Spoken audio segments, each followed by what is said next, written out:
Hi everyone, this is Denise at Paper Pastime with a video on how to design a word book in Design Studio.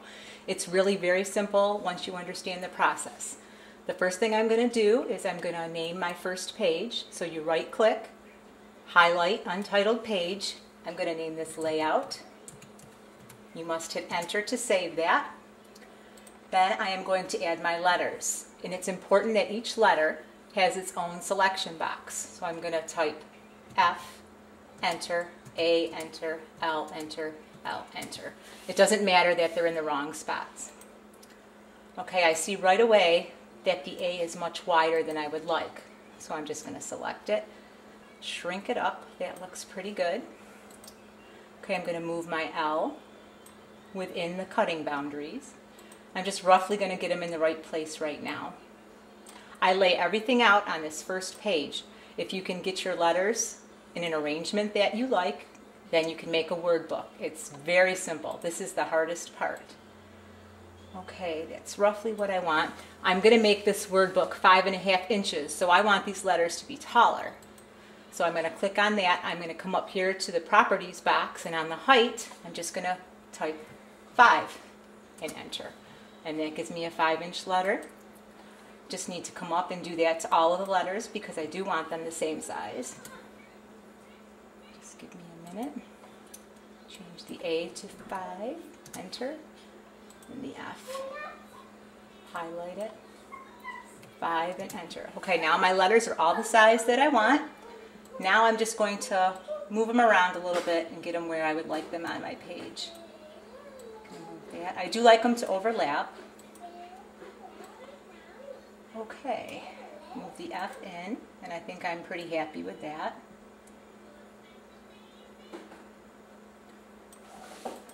Okay, the next thing that I'm going to do is I'm going to go up to the top where it says View. I'm going to click on New Page. It gives me a new page. I'm going to right click, and I'm going to name this page. I'm just going to simply name it F. Hit Enter. Then I am going to go back to my layout page. I'm going to select the F. I'm going to click Weld, very important. I'm going to click Copy. I'm going to go back to page F and click Paste. This is actually going to be the first page of my word book. Now I'm going to go back up to View. I'm going to add another new page. I'm going to right click. I'm going to name this page A. You must hit Enter. Then I'm going to go back to my layout page, select the A, select Weld, copy, go to my A page, and paste. Design Studio copies and pastes in exactly the same spot, and that's the feature that makes this so simple to do. Okay, I'm going to add another new page up at View. I'm going to right click, I'm going to change the title to L, hit Enter, go back to my layout page, select my L, I'm going to click the Weld button, the Copy button, go back to page L, paste. I'm going to do it one more time. View, new page, right click.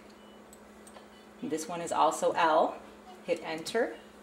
Go back to my layout page, select the next L, click Copy, go back to page L, and paste. I now have all my letters in place for my word book. So I'm going to go back to the first page. I'm going to switch to my shapes. This is Georgian Basic Shapes, by the way. I need a rectangle for my page base. So make sure I will select it. This book I said was going to be 5.5 inches tall. The width is going to vary. So for height, I'll go up to the top. I'm going to type in 5.5 and hit Enter. Then I will just move the box so it's within the cutting area. It's hard to see, I know, because I can't really zoom in because my camera's not adjustable. Okay, once you have that there, go to the right arrow and you can adjust the width. So the F's going to be a little flimsy, so I'm going to go right up out to the edge of that. I'm going to also click Weld. Now I'm going to click Copy, and I'm going to paste this onto each page. So I'm going to go to the F, click Paste, and that one, this page is ready. You can preview it. Everything's welded. It shows you that, it's not going to cut that, so that page is correct. So Control L will clear that. I'm going to go to page A. I'm going to click Paste again. There's my rectangle in the same size that it was. I want it wider, so I simply grab the right arrow, Here we go. I'm trying. It's not doing it for me. There we go. And I usually go about halfway, but that's, you know, the look you want. It's a preference. This page is now done. I'm going to go to page L. I'm going to click paste again. Just going to drag till I get that where I want it. That page is done. And click paste on the last page. And there you have it. There's your word book. How simple is that? I'm going to go back to the layout page quickly. I'm going to right click, and I'm not going to include this page in my preview for right now. If you go up and you add a new page, you can name it, right click on it, you can name it preview. Click enter. And now if you click the preview button, it will show you your work. And look, I do not think I didn't click weld on my last letter, it looks like. Let's go back and check. Control L, my last page, check the L. I did not click weld, so that's why it didn't show properly. But now it is. Go back to preview, and that's going to show you how it's going to cut. And there you have it. It's very simple. Your word book is ready to cut out. I do sometimes add a final page, just a rectangle, which is really easy to do. View, new page. I usually title it back cover. Not like that. There you go. Back cover. Enter. And then I would just paste my rectangle and just drag it to whatever size you wanted. And that would be that. And also do one more new page. Right click on it. Title this one letters. Then you can go back to your layout page and you can copy and paste each letter. Oh, it didn't change. I didn't save my letters apparently, but paste. And you can do that with each one, and that's what you can cut out to glue to your word book. If you want to shadow them and do that, just do another page and do the same thing.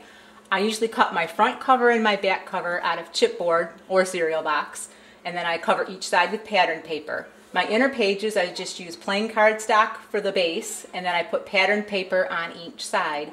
It's important to remember, if you use pattern paper, put one piece, printed side, pattern side, down on the mat so you get a mirror image for the back side of your page. Otherwise, it's going to be goofed up. Well, I hope this helps. It's very simple once you understand it. Have fun. Thanks.